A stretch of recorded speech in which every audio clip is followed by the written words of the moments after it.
इन गलतियों से घर में होती हैं धन की कमी। जल्द अपनाएं ये वास्तु टिप्स। नंबर 1, घर में तुलसी का पौधा और दाड़िम का पेड़ होना ही चाहिए। ये दोनों धन को बहुत शुभकारी होते हैं। तुलसी माता जगदम्बा का रूप है। जब भी तुलसी सूख जाए सावधान रहें, ये आपदा और धन के नाश का प्रतीक है। नंबर 2, अगर किसी भूखंड में ईशान कोण कट जाता है तो हरगिज न खरीदे।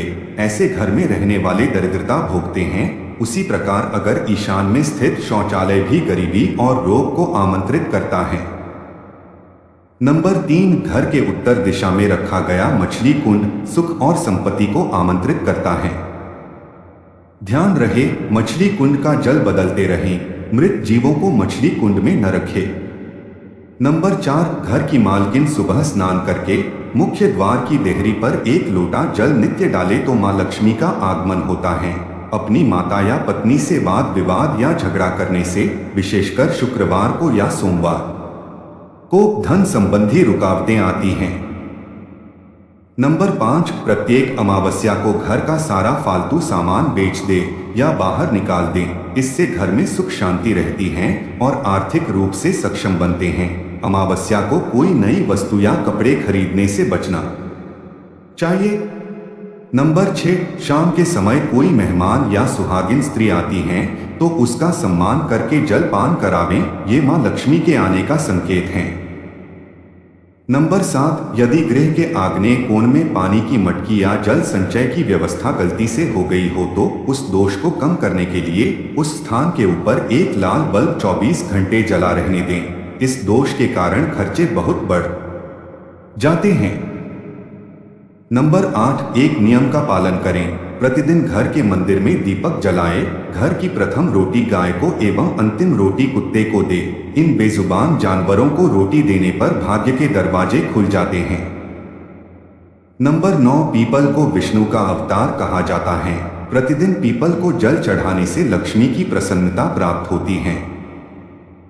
अगर घर में पीपल हो तो कभी भी उसे नहीं कटवाए। इससे माता लक्ष्मी और विष्णु की अप्रसन्नता प्राप्त होती है। नंबर 10, कभी भी घर में 2 बार झाड़ू पोंछा ना करें। एक बार के झाड़ू पोंछा से नकारात्मक ऊर्जा समाप्त होती है तो दूसरी बार करने से सकारात्मक ऊर्जा समाप्त हो जाती है और देवी देवताओं का पलायन हो जाता है। नंबर 11, घर के अग्नि कोण या पूर्व दिशा में या ईशान कोण या उत्तर और वायव्य कोण के बीच में अलमारी या तिजोरी रखने से खर्चे बढ़ते हैं और धन कम होता जाता है। दक्षिण दिशा में उत्तरमुखी अलमारी या नैऋत्य में उत्तरमुखी या पूर्वामुखी या उत्तर दिशा में पूर्वाभिमुख तिजोरी रखने से धन संपदा उत्तरोत्तर बढ़ती रहती है। नंबर 12, घर में तांबे का कलश, हाथी की मूर्ति या चित्र, शहद, दर्पण, मोर के जोड़े की मूर्ति या चित्र ही रखना चाहिए। मार्केंडेय पुराण के अनुसार ये वस्तुएं मां लक्ष्मी को आमंत्रित करती हैं। इसके अलावा पूजा घर में स्वयं के कुलदेवता या कुलदेवी का स्थान जरूर होना चाहिए। नंबर 13, ईशान कोण में स्थित कमरे का दरवाजा पूर्वाभिमुख या उत्तराभिमुख रखने से धन की कमी नहीं रहती है। नंबर 14, घर का मध्य कोण खाली होना चाहिए। ये ब्रह्मा का स्थान है। जब मध्य स्थान खाली होता है तो घर में सुख संपदा का वर्चस्व रहता है। नंबर 15, अगर जल निकासी की व्यवस्था ईशान कोण की तरफ हो तो धन के लिए बहुत लाभकारी रहती है। इसके विपरीत पश्चिम या नैऋत्य की और जल निकासी या नाला हो तो सुख और धन का नाश करता है। नंबर 16, जब पूर्व में स्नानागार हो और वायव्य में या दक्षिण दिशा में शौचालय हो तो धन प्राप्ति में बाधक नहीं बनता है। अन्य दिशाओं या कोण में प्रगति में बाधक बन जाता है। नंबर 17, ईशान यानी उत्तर पूर्व में जल संचय की व्यवस्था जैसे बोरिंग, कुआं, टैंक धन को बढ़ाने में बहुत सहायक होती हैं। जल पंच तत्वों में एक महत्वपूर्ण तत्व है। जल तत्व का वास्तु में सही नियोजन धन संपदा बढ़ाने वाला माना गया है। नंबर 18, अगर किसी मंदिर में नीचे आंगन में गिरा हुआ सिक्का या पुष्प मिल जाए तो लाल कपड़े में बांध कर रखें। उसको अपने पूजा घर या धन स्थान में लाल कपड़े में रखें। ये प्रभु का आशीर्वाद माना जाता है और धन संपदा में आकस्मिक लाभ होता है।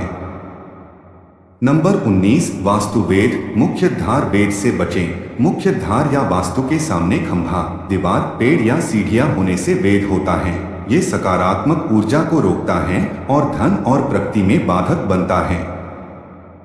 नंबर 20 आग्नेय कोण में रसोई, ईशान में पूजा घर और नैऋत्य कोण में मास्टर बेडरूम बहुत ही शुभकारी होता है। सुख, संपदा और धन की उत्तरोत्तर प्रगति होती है। अगर जानकारी अच्छी लगी तो वीडियो को लाइक एंड शेयर करें और चैनल को सब्सक्राइब करके